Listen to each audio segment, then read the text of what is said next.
नमस्कार साथियों, जय हिंद जय भारत। स्वागत है आप सभी का मेरे चैनल पे। मैं हूं रोहित खेरा। दोस्तों, आज के इस वीडियो में बात करेंगे यूनिफॉर्म सिविल कोड क्या है। इसको आसान भाषा में समझेंगे। इससे रिलेटेड चीजें मैं आपको बताऊंगा जो आपके एग्जाम पॉइंट ऑफ व्यू से भी इंपॉर्टेंट हो सकती है और जनरल नॉलेज के लिए भी इंपॉर्टेंट है।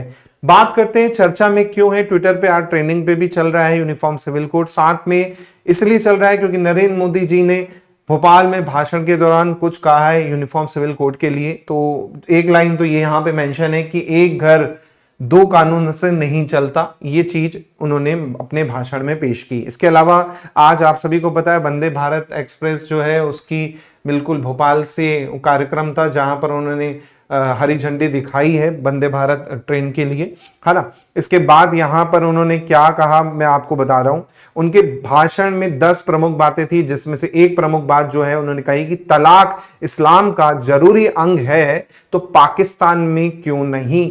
ये चीज उन्होंने कहा कि भैया जो 3 तलाक वाले लोग हैं ना, जो वकालत कर रहे हैं 3 तलाक के पक्ष में बात कर रहे हैं, वो क्या है, बेसिकली वोट बैंक के भूखे लोग हैं। ये चीज कही। इसके अलावा वो मुस्लिम बेटियों के साथ अन्याय कर रहे हैं, ये बात उन्होंने कही। साथ में 3 तलाक से नुकसान का दायरा बढ़ जाता है, ये चीज उन्होंने कहा। इसके अलावा जो दूसरी बात कही उन्होंने यूनिफॉर्म सिविल कोड के ऊपर, उन्होंने कहा कि यूनिफॉर्म सिविल कोड जो है सुप्रीम कोर्ट ही कह रहा है कि कॉमन सिविल कोड लाओ ताकि सभी देश में हमारी चीजें एक जैसी हो पाए। तो ये चीजें आज नरेंद्र मोदी जी ने अपने भाषण में कही हैं। अब बात आती है यूनिफॉर्म सिविल कोड है क्या, तो वो मैं आपको पहले बता देता हूं कि यूनिफॉर्म सिविल कोड क्या है। A common law that is replace a personal law of all religion. मतलब एक सामान्य कानून होगा जो सभी धर्मों के जो कानून है उसको क्या कर देगा भाई साहब, उसको प्रतिस्थापित कर देगा। मतलब सभी धर्मों के लिए एक ही कानून होगा, चाहे आप हिंदू हो, चाहे आप मुस्लिम हो, चाहे आप सिख हो, चाहे आप ईसाई हो, सभी धर्मों का एक कॉमन कानून होना चाहिए, वो है यूसीसी, है ना, यानी यूनिफॉर्म सिविल कोड। इसके बारे में बात करते हैं। जैसे इसमें क्या क्या आ जाएगा भाई, इसके अंदर आप देखेंगे तो आपकी मैरिज आ जाएगी, है ना, विवाह आ जाएगा इस लॉ के अंतर्गत, तलाक आ जाएगा, है ना, गोद लेना आ जाएगा, विरासत में जो चीजें हैं वो आ जाएंगी। मतलब जैसे आप देखेंगे हिंदू को शादी का अलग लॉ है, मुस्लिम के शादी का अलग लॉ है, 3 तलाक जैसे आपने चर्चा में सुना ही होगा, है ना। इसके अलावा उसमें काफी चीजें ऐसी हैं जो अनकॉमन है, वो अपने रिलीजन के बेसिस पे क्या करते हैं, प्रैक्टिस करते हैं। वैसे ही हिंदू में अलग चीजें होती हैं। तो वो चीज अब क्या चल रहा है चर्चा में कि नहीं भाई अब सभी के लिए यूसीसी होना चाहिए, मतलब एक ही कानून होना चाहिए, चाहे आप हिंदू हो, मुस्लिम हो, सिख हो, ईसाई हो, सभी के लिए एक ही कानून, कोई स्पेशल कानून नहीं आपके धर्म के हिसाब से। ये है आपका यूसीसी। इसके बात करें तो आर्टिकल 44 जो है हमारा, जी हाँ, हमारा अनुच्छेद 44 जो है, जिसका भाग 4 में आप देखेंगे तो वो कहता क्या है कि the state shall endeavour to secure citizen uniform civil code through territory of India. यानी राज्य पूरे भारत में नागरिकों के एक समान नागरिक संहिता सुनिश्चित करने का प्रयास करेगा। राज्य से मतलब है यहां पर हमारा भारत, हमारा देश से मतलब है यहां पर, है ना। तो पूरे देश में एक समान कानून होना चाहिए, आर्टिकल 44 बोलता है। इसके अलावा UCC favour by freedom fighter to counter the divide and rule policy of British. तो यूसीसी को जाहिर सी बात है हमारे स्वतंत्रता सेनानियों ने भी वो दिया था, जिससे वो डिवाइड एंड रूल को क्या किए, आगे लेके चले, उससे काउंटर वो किया। ठीक है। इसी प्रकार बात करते हैं क्यों जरूरी है। सबसे इंपॉर्टेंट दिमाग में आता है कि भैया यूसीसी क्यों जरूरी है, इतने सालों से तो बिना यूसीसी के चल रहे हैं, अब क्यों जरूरी है।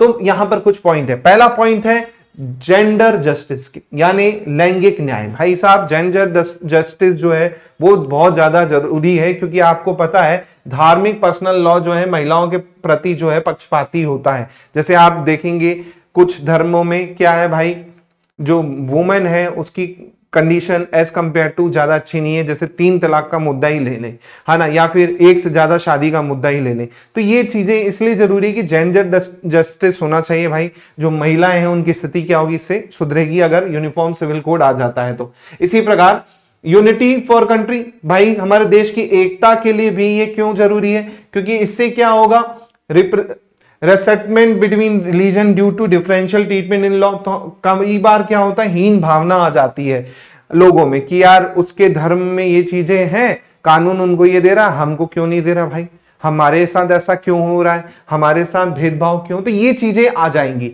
है ना। अगर ये चीज को अलग करना है तो भाई सभी के लिए एक जैसा व्यवहार होना चाहिए, है ना। जैसे होता है ना कि माँ के दो बेटे, एक को ज्यादा प्यार एक को कम प्यार, तो एक बच्चे के मन में भावना आ जाती है यार माँ मम्मी जो है वो तो उससे बहुत ज्यादा प्यार करती, मेरे से तो करती ही नहीं है। तो वही चीज अभी है, वो चीज यहां पर क्या हो जाएगी, खत्म हो जाएगी। इसके अलावा UCC will help address that disparity between religion, तो उससे क्या होगा, जो धर्मों के बीच में टकराव है, जब यूसीसी आ जाएगा तो वो कम होने के चांसेस बहुत बन जाएंगे, है ना, कि जो असमानता है उसको दूर करने में भी क्या मदद मिलेगी, हमें मदद मिलेगी। इसके अलावा वोट बैंक पॉलिटिक्स खत्म हो जाएगी भाई साहब, वोट बैंक पॉलिटिक्स क्या हो जाएगी, यूसीसी आने से खत्म हो जाएगी। क्यों खत्म हो जाएगी, क्योंकि कई ऐसे नेता हैं जो अपनी जाति को लेके ही क्या करते हैं, हमेशा वोट बैंक मांगते कि मैं तो आप लोग के लिए कर रहा हूं, मैं तो आप लोगों के लिए लड़ रहा हूं, मैं तो आप लोगों के लिए ही मर रहा हूं।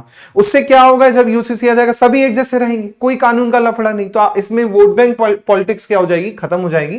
तो पॉलिटिकल पार्टीज जो है politicise the issue of discrimination due to different personal law, तो डिफरेंट पर्सनल लॉ के कारण डिस्क्रिमिनेशन का वो होता है, वो चीज खत्म हो जाएगी। इसी प्रकार UCC will prevent vote bank politics, तो वोट बैंक पॉलिटिक्स पूरी की पूरी क्या हो जाएगी, इससे खत्म हो जाएगी। जो जातिगत राजनीति होती है वो यहां पर खत्म हो जाएगी। इसके बाद जो इंपॉर्टेंट पॉइंट है वो है मॉडर्न डेमोक्रेसी। जी हां, हमारा जो लोकतंत्र है वो आधुनिक लोकतंत्र है, तो उससे इंडिया जो है ग्लोबल सुपर पावर बनेगा कि हाँ भाई यहां पर रूल इस तरह से चलते हैं, सभी के लिए समान है। तो बाहर से भी जो लोग आएंगे वो भी अच्छे से रह सकते हैं कि भाई हमारे लिए भी रूल कैसे रहेंगे, सेम ही रहेंगे, है ना।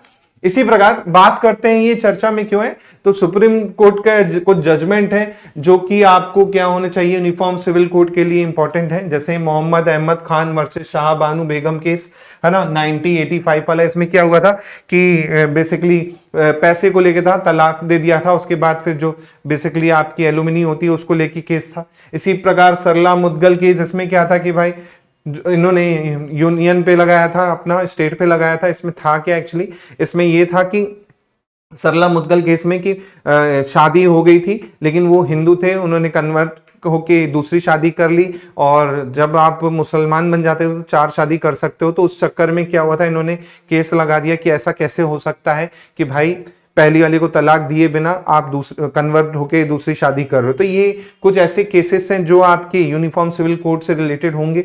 जैसे डेनियल लतीफी केस हो गया, Paulo Coutinho versus Maria Luiza Valentina Pereira case. तो ये कुछ केसेस हैं जो आपको ध्यान रखने, इन केस कभी क्वेश्चन आ जाए आपको तो आप एग्जाम में इसका क्वेश्चंस का आंसर भी दे सकते हैं। इसके अलावा आप देखेंगे यूनिफॉर्म सिविल कोड से 13 मामलों पे क्या असर होगा। एक तो शादी की उम्र, जी हाँ, शादी की उम्र का बहुत फर्क पड़ेगा क्योंकि अलग अलग धर्मों में अलग अलग उसमें क्राइटेरिया है, तो उससे शादी की उम्र पे इफेक्ट पड़ जाएगा। इसके अलावा विवाह का रजिस्ट्रेशन जो होगा अनिवार्य हो जाएगा। फिर भाई आप कोई भी धर्म की हो, शादी हो रही है, आपका रजिस्ट्रेशन करना ही है।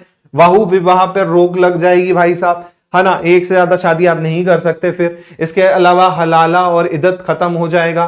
तलाक के नियम में क्या आएगा भाई, सुधार आएगा। सास ससुर की देख रेख को लेके भी कुछ ना कुछ चीजें यहां पर हो जाएंगी। गोद लेने का अधिकार जो है बेसिकली आप देखेंगे, है ना, देश में महिलाओं को बच्चा गोद लेने से रोकता है अगर बात करें कुछ धर्मों में, है ना, तो वो चीजें यहां पर क्या हो जाएंगी, बेसिकली खत्म हो जाएंगी। इसके अलावा भरण पोषण की बात करें तो पति की मौत के बाद मुआवजा राशि मिलने के बाद पति दूसरा विवाह कर लेती है तो मृतक के माता पिता बेसहारे हो जाते हैं, तो इसलिए यहाँ पर विधवा पत्नी अगर रहेगी तो सास ससुर का क्या करेगी, भरण पोषण उसको करना होगा। ये चीजें यहाँ पर है। इसके अलावा बच्चों की देखभाल का, देख रेख का, माता पिता की मौत के बाद अगर रिश्तेदार बच्चे के अभिभावक बनते हैं और पैसा लेके क्या होता है, कई बार छोड़ देते हैं कि जाओ तुम भैया, हमें पैसे मिल गए, हम तो चले जाएंगे, है ना, अब तुम अपना समझो, तो वो चीज भी यहाँ पर हो जाएगी। इसके अलावा उत्तराधिकार कानून भी हो जाएगा कि भाई संपत्ति को लेके क्या होता है, वुमन में अभी भी देखोगे लड़कों को ज्यादा संपत्ति दी जाती है, वुमन को ना के बराबर दी जाती है, तो उसके लिए अभी सेम कानून हो जाएगा। तो भाई चाहे लड़का हो चाहे लड़की हो, दोनों का अधिकार सेम हो जाएगा, है ना। जबकि आप देखेंगे कुछ धर्म बेसिकली आप देखेंगे, जैसे इसमें बात कर रहे हैं कि पारसी लड़की गैर पारसी से विवाह करती है तो उसकी संपत्ति का हक जो है छीन जाता है, ये रूल है एक्चुअली। जबकि हिंदू लड़की में तो संपत्ति में क्या होती है, बराबर होती है ना। लेकिन पारसी में आप देखेंगे, पारसी में क्या होता है कि गैर पारसी से अगर विवाह कर लेगी तो संपत्ति में हक उसका छिन जाएगा, तो ये उनका अलग रूल चलता है ना। ऐसे ही आप देखेंगे जनसंख्या नियंत्रण, जी हाँ, जनसंख्या नियंत्रण भी क्यों होगा, क्योंकि जाहिर सी बात है भाई, जब आपका क्या होगा, एक शादी होगी तो बच्चे भी कम होंगे, जाहिर सी बात है। अभी 4 शादी तो ज्यादा बच्चे, 3 शादी तो ज्यादा बच्चे, तो ये चीजें भी होंगी तो आपके बच्चे भी कम होंगे, जनसंख्या पे भी कंट्रोल होगा। इसके अलावा बच्चों की कस्टडी को भी लेके यहाँ पर क्या होगा, रूल आ जाएगा। तो जो झगड़ा चल रहा है तो वो भाई दादा दादी के पास जाना है या नाना नानी के पास जाना है, इस तरह से भी ये चीजें हो जाएंगी। इसके अलावा लिविंग रिलेशनशिप, जी हाँ, लिविंग रिलेशनशिप बेसिकली अपराध नहीं है, लेकिन यूजीसी के टेम्पलेट में इसका रेगुलेशन भी बताया गया है बाकायदा, है ना, कि लिविंग रिलेशन में रहने वाले कोई डिक्लेरेशन अनिवार्य हो जाएगा, इसके सूचना लड़के और लड़की दोनों के माता पिता को दी जाएगी। जो कि अभी चल रहा है कि बिना माता पिता की जानकारी के लिविंग में रह रहे हैं, लेकिन बाद में ये चीजें हो जाएंगी कि आपको एक डिक्लेरेशन सर्टिफिकेट वो करके देना पड़ेगा, तब जाके आप लिविंग में रह पाओगे। भाई छुपके तो रह लोगे, लेकिन एक बात है, तो ये कुछ बेनिफिट है जो आपकी यूसीसी से हो सकते हैं, है ना। तो ये था यूसीसी बेसिकली आपका यूनिफॉर्म सिविल कोड, होपफुली आपको समझ में आया हो अच्छे से। तो प्लीज लाइक करके सब्सक्राइब कर लीजिए चैनल को। मैं मिलता हूं ऐसे और इंटरेस्टिंग वीडियोस के साथ। जय हिंद, जय भारत, धन्यवाद।